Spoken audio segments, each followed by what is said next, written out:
My name is Glen Bunsen. I live in the smallest house in the world. I enjoy the freedom that having a really small house gives me. Everything I need is right there at my fingertips.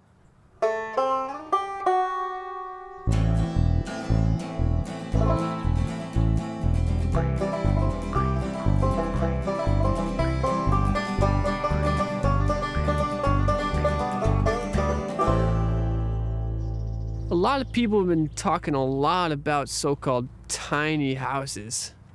160 square foot places, 180 square foot places with towers.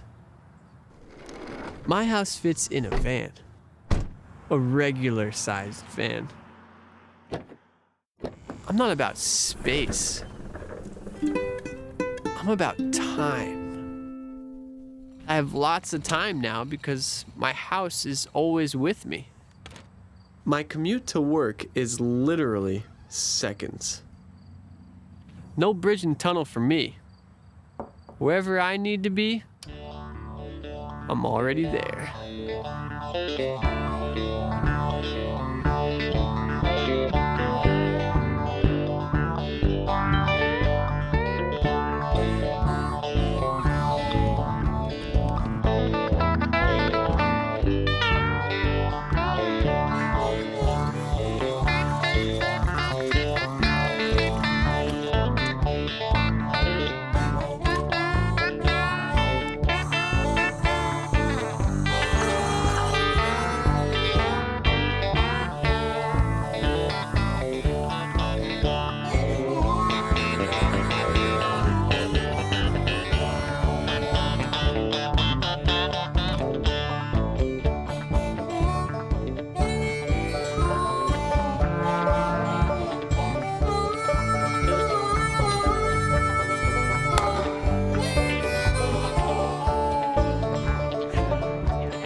When I first thought of this truly small house, the tiny house community was all container boxes and other such colossuses.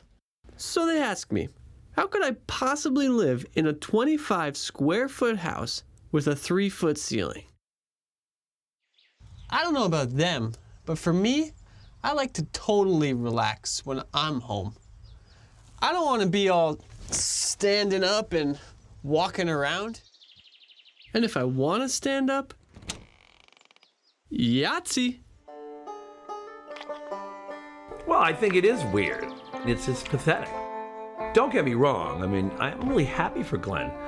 Living in a really, really small house, it's his dream. I respect it. He's doing it. But he's been so distant since he moved into that thing. I don't know. We don't hang out much anymore. Yeah, no. Glen just stopped hanging out with his taller friends. I mean, if your friends are smaller, you can have more of them, right? I guess you have to consider these things when you live in a house that small. What would make a person want to live in a house that small? The toilet is a hole in the floor covered by a frisbee. The smallest house in the world isn't gonna waste space with a toilet. People were telling me I needed a throne in there. So I put one in there as a joke. Some people were looking pretty silly when they saw that picture. Yeah, man, Frisbee is perfect. It's flush with the floor, so it's not in your way when you're kicking back. And you always have a Frisbee ready for action.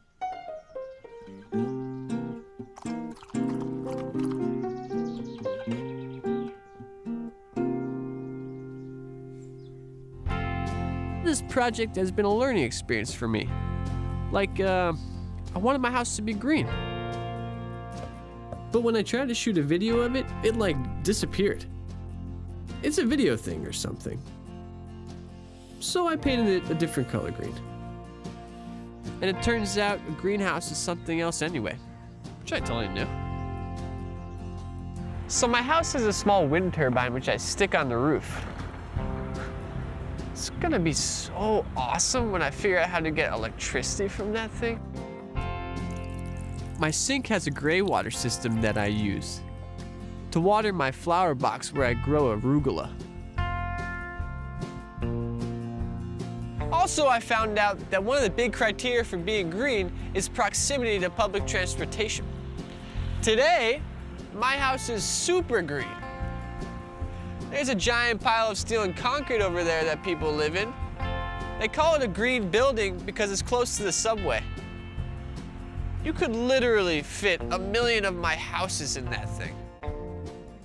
Really, the only thing I ever missed living in a small house was my recliner. But now, if it looks like it's gonna be recliner weather, I'll do a chair share or whatever. Get something on recliner.org or Chairbnb. Then, I'll just grab a recliner for the day. Drive it back to my tiny house in an Uber. 5 stars. I must pose the question. How small is too small for a house? I will answer my own question. This house. The shower is sick.